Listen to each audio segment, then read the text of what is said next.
Hello বন্ধুরা, কেমন আছো সবাই? আশা করি সবাই ভালো আছো। তো বন্ধুরা, কিছুদিন ধরে আমার ভিডিওটি একটু লেটে লেটে পাবেন, কারণ একটু পার্সোনাল একটু কাজ হচ্ছে, যে কারণে ভিডিওটা আপনারা একটু লেটে পাবেন। তবে কিছুদিন পরের থেকে সেটা আবার একদিন পর পর অথবা ডেলি ভিডিও দেওয়ার চেষ্টা করব। তো বন্ধুরা, আপনারা দেখতে পাচ্ছেন যে আমার সামনে যে সার্কিট বোর্ডটি আছে, এটা Panasonic split AC circuit board আছে। তো সার্কিট বোর্ডের প্রবলেম হচ্ছে, পুরো সার্কিট বোর্ডে ডেড আছে। সার্কিট বোর্ডে লাইন দিলেও কোনো ডিসপ্লেতে লাইট আসছে না, ঠিক আছে। তো এই সার্কিট বোর্ডটি আজকে আমরা স্টেপ বাই স্টেপ বন্ধুরা রিপেয়ার করার চেষ্টা করব। তো আপনারা ধৈর্য সহকারে ভিডিওটি দেখবেন, আশা করি কিছু না কিছু শিখতে পারবেন। তো চলুন বন্ধুরা, ভিডিও শুরু করা যাক। তো আপনারা দেখতে পাচ্ছেন যে আমি এখানে কিন্তু বন্ধুরা, এটা লাইন, ঠিক আছে, আর এটা নিউট্রাল। তো লাইন আর নিউট্রাল এখানে দিয়ে দিয়েছি বন্ধুরা। তো প্রথমে আপনাদের দেখিয়ে দিই যে সার্কিট বোর্ডটি এখন কোনো কিন্তু কাজ করছে না, ঠিক আছে। তো আমি মেন প্লাগটি বন্ধুরা দিয়ে দিই। মেন প্লাগটি দেখুন, মেন প্লাগটি আমি দিয়ে দিলাম। তো বন্ধুরা, মেন প্লাগটি আমি দিয়ে দিয়েছি, কিন্তু দেখুন ডিসপ্লেতে কিন্তু আমাদের কোনো লাইট আসেনি। তো ভোল্টেজটাও আমি আপনাদের একবার দেখিয়ে দিই। ভোল্টেজটি এসি ভোল্টেজ 233। তো ভোল্টেজ আমাদের যেহেতু আসছে, সুইচটি চাপলাম কিন্তু কোনো ডিসপ্লেতে কিন্তু কোনো লাইট আমার আসছে না। তো চলুন বন্ধুরা, আমরা স্টেপ বাই স্টেপ রিপেয়ার করার চেষ্টা করব। তো সার্কিটটিকে খুব সাবধানে আমি উল্টে নিই। তো বন্ধুরা দেখতে পাচ্ছেন সার্কিটটি আমি উল্টে নিয়েছি। তো দেখি এখন আমরা ভোল্টেজটি চেক করে দেখব স্টেপ বাই স্টেপ, ঠিক আছে। তো যেহেতু আমাদের এসি ভোল্টেজ আমাদের এখানে আসছিল, তবুও আরেকবার দেখিয়ে দিই। দেখুন এসি ভোল্টেজ আসছে। এসি ভোল্টেজ আমাদের এখান থেকে আমাদের ফিউজ হচ্ছে, ফিউজ হয়ে এসি ভোল্টেজ আমাদের আসছে। তো ব্রিজ রেকটিফায়ারের ইনপুটে দেখি আমাদের এসি 235 ভোল্ট, ঠিক আছে। তো ব্রিজ রেকটিফায়ারের কাজ তোমরা সবাই জানো যে এসিটাকে ডিসি করে দেয়, ঠিক আছে। তো আমাদের এবার ডিসি ভোল্টেজ চেক করতে হবে, ঠিক আছে। তো ডিসি ভোল্টেজ চেক করতে গেলে মিটারটা ডিসিতে দিয়ে দিলাম। তো দেখি ডিসি 300+ আমাদের ভোল্টেজ এখানে থাকা চাই। তো দেখতে পাচ্ছেন বন্ধুরা, আমাদের ভোল্টেজটি কিন্তু 316, মানে এত পর্যন্ত এখনও আপাতত আমাদের ভোল্টেজ সবই ঠিক আছে। তো এই যে 317 ভোল্টেজ, এই ভোল্টেজটি কিন্তু আপনার এই যে ট্রান্সফর্মার প্রাইমারি কয়েল হবে, প্রাইমারি কয়েলের ইনপুটে আছে 217। এটা এইভাবে প্রাইমারি কয়েল হয়ে এর আউটপুটেও 317। আচ্ছা, আউটপুটে 317 যখনই হলো, তো আমাদের এই যে ভোল্টেজটা, এটা কিন্তু আমাদের এই আইসির, এই যে সুইচিং আইসি, এই আইসির কিন্তু ড্রেনে যাওয়ার কথা। তো ড্রেনে যাচ্ছে। তো আইসির যখন ড্রেনে আসছে, তখন এই আইসিটা কিন্তু সুইচিং করার কথা, ঠিক আছে। তো দেখি সুইচিং যদি করে, তাহলে আমাদের আউটপুটে ভোল্টেজ হওয়ার কথা।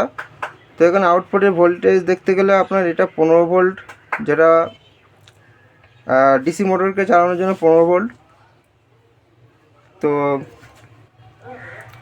15 ভোল্ট যেটা আছে, সেটা আমরা এখানে চেক করব। এখানে 20 ভোল্ট সামথিং হওয়ার কথা, ঠিক আছে। তো দেখি এখানে কত আছে।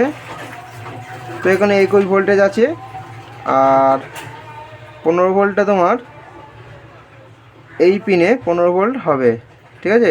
কিন্তু এখন দেবে না, যেহেতু সার্কিটটি অন নেই, যে কারণে 15 ভোল্ট এখানে আসবে না। তো এদিকে তো ভোল্টেজ আমাদের ঠিক আছে। এটা দেখি, এটা আমাদের 5 ভোল্ট। তো বন্ধুরা, আমাদের পাওয়ার সাপ্লাইয়ে যখন ভোল্টেজ ঠিক আছে, 5 ভোল্ট ঠিক আছে, 15 ভোল্টের যেটা তৈরি হয় সেটা 21 ভোল্ট দেখাচ্ছে। তো পাওয়ার সাপ্লাই যখন আমার ঠিক আছে, এদিকে কিন্তু সুইচটা আমরা অন করে দেখছি যে কোনো লাইট কিন্তু আসছে না। তাহলে কি করা যাবে, ঠিক আছে। তো বন্ধুরা, আপনারা যদি চ্যানেলে নতুন হয়ে থাকেন, তাহলে অবশ্যই চ্যানেলটিকে সাবস্ক্রাইব করে রাখবেন, আর পাশে থাকা বেল আইকনটি অবশ্যই অন করে দেবেন, যাতে নতুন কোনো ভিডিও আসলে আপনারা সঙ্গে সঙ্গে দেখতে পারেন। তো বন্ধুরা, এর পরে নেক্সট স্টেপ কি হতে পারে, যেহেতু 5 ভোল্ট আমাদের ঠিক আছে, 5 ভোল্ট ঠিক যদি থাকে তাহলে আমাদের মেন আইসিকে চালানোর জন্য যে ফ্রিকোয়েন্সি পাঠানো হবে সেটা হচ্ছে ক্রিস্টাল। ঠিক আছে, তো ক্রিস্টালের ভোল্টেজটি আমরা মেপে দেখি যে ক্রিস্টালের ভোল্টেজটি কত আছে। ঠিক আছে, তো ক্রিস্টালের মাঝখানে যে পিনটি আছে এটা নেগেটিভ পিন। তো আমি এই সাইডটাই দেখছি, এই সাইডে কত আছে, এই সাইডে আছে 0.8। ঠিক আছে, 0.8 সামথিং আছে। আর এদিকে দেখি, এদিকে কিন্তু 0.00। বন্ধুরা এটা কিন্তু রং আছে। ঠিক আছে, এটা কিন্তু ঠিক নেই। এই যে ভোল্টেজটি, ক্রিস্টালের ভোল্টেজটি কিন্তু আমাদের ঠিক নেই। তো ক্রিস্টাল এখানে থাকার কথা, আমি এক্সাম্পল হিসেবে আপনাদের বলছি, যদি 5 ভোল্ট থাকে, ঠিক আছে, তো 5 ভোল্ট যদি থাকে তো ক্রিস্টাল লাগানোর পরে মিনিমাম 2.5 ভোল্ট অথবা 2 ভোল্ট, যে কোনো দুই দিকেই সমান থাকবে। ঠিক আছে, তো 1.8 মানে 1.8 আমার এই সাইডেও, গ্রাউন্ডের সাথে এই সাইডেও আমাদের 1.8, অথবা এই সাইডেও আমাদের 1.8 হবে।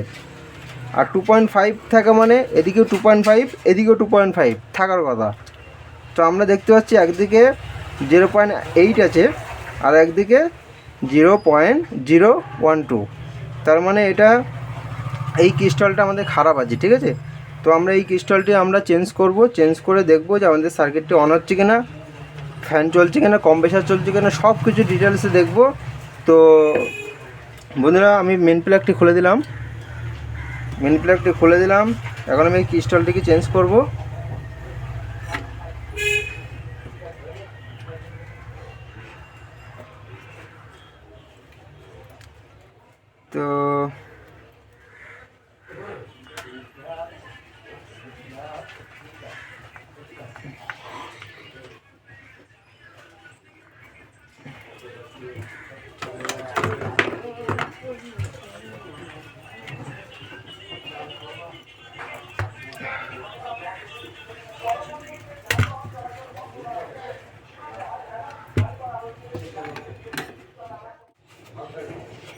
তো ক্রিস্টালটি বন্ধুরা আপনারা দেখতে পাচ্ছেন 80, মানে এটা ক্রিস্টালটি আছে কিন্তু আপনার, তো বন্ধুরা এখানে ক্রিস্টালটা আছে কিন্তু আপনার 8-এর ক্রিস্টাল। ঠিক আছে, তো এই ক্রিস্টালটা আমরা চেঞ্জ করে দেখব।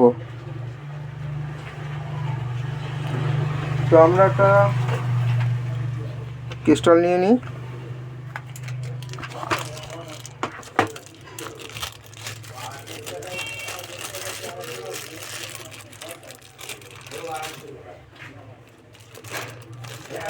তো বন্ধুরা আমরা একটা 8-এর ক্রিস্টাল নিয়ে নিলাম। ঠিক আছে, এটা লাগিয়ে দেখব যে আমাদের পিসিবিটি অন হচ্ছে কিনা। ঠিক আছে,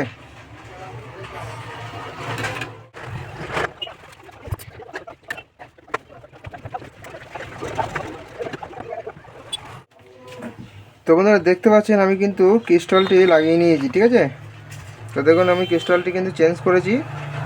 তো এবারও দেখব আমি লাইন দিয়ে দেখব যে আমাদের সার্কিট বোর্ডটি অন হচ্ছে কিনা। ঠিক আছে, তো চলুন বন্ধুরা দেখিনি।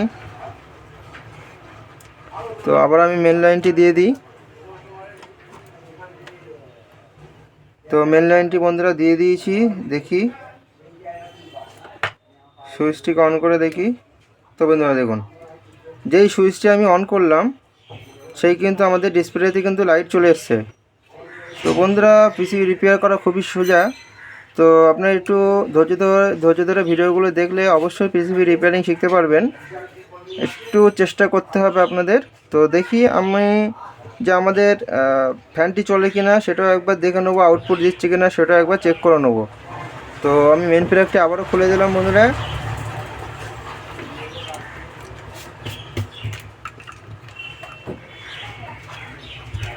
তো আমি কানেকশানগুলো করে নিই।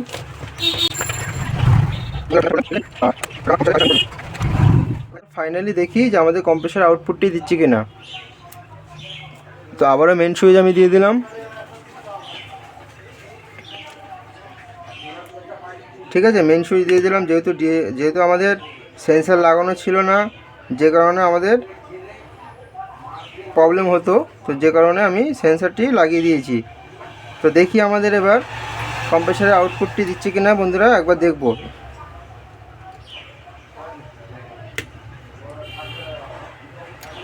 তো বন্ধুরা একটু অপেক্ষা করতে হবে, কম্প্রেসার আউটপুটে দিচ্ছি কিনা সেটা একবার দেখে নেবো। তো একটু অপেক্ষা করে দেখি।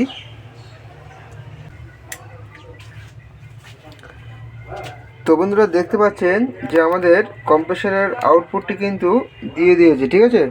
এই দেখুন আউটডোরের লাইনটি কিন্তু দিয়েছে। তো বন্ধুরা আপনারা যদি পিসিবি রিপেয়ারিং শিখতে চান তাহলে অবশ্যই চ্যানেলটিকে সাবস্ক্রাইব করে রাখুন, আর পাশে থাকা বেল আইকনটি অবশ্যই অন করে দিন, যাতে নতুন কোনো ভিডিও আসলে আপনারা সঙ্গে সঙ্গে দেখতে পারেন। Thanks for watching.